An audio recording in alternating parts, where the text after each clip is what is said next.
It was my 21st birthday, and I couldn't have been more excited.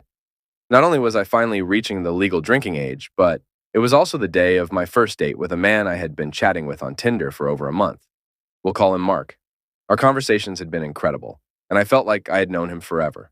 It was a Friday, and everything seemed perfectly aligned for a memorable evening.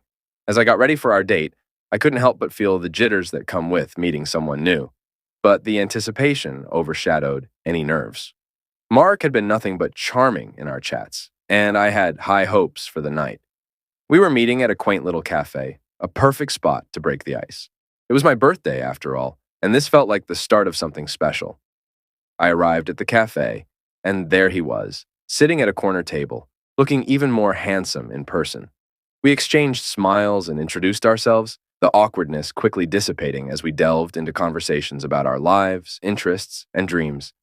The chemistry was palpable, and as the evening progressed, the initial unease turned into a sense of ease and familiarity.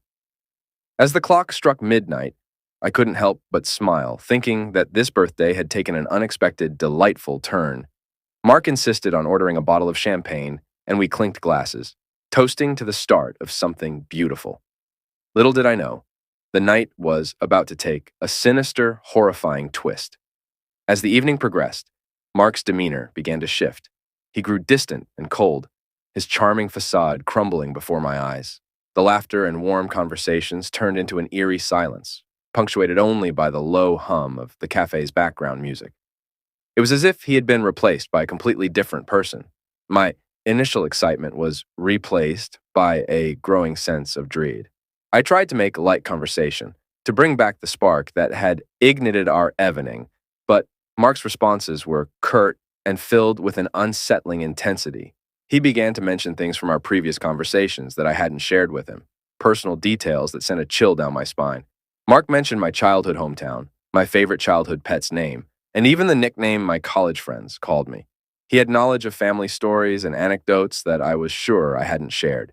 His knowledge of my personal life was chilling, and the fear began to gnaw at me. When I expressed my discomfort and suggested ending the night, Mark's expression darkened further.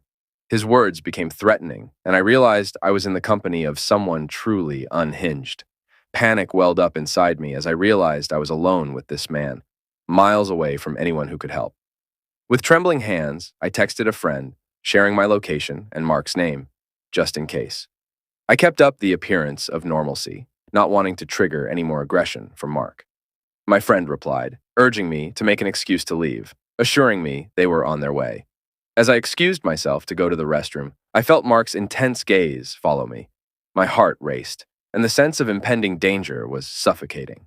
I hurriedly made my way to the restroom, locked myself in a stall, and called the police, whispering my location and the situation I was in. Just as I finished the call, Mark's voice outside the restroom sent a shiver down my spine. He was demanding to know where I had gone. I had to think fast, to keep myself hidden and safe until help arrived.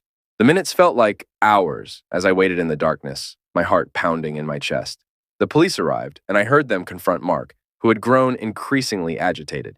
They handcuffed him and led him away, assuring me that I was safe now. The relief that washed over me was immeasurable.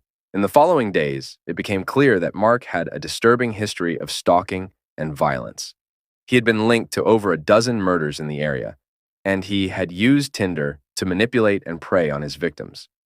I shuddered to think that I had been mere moments away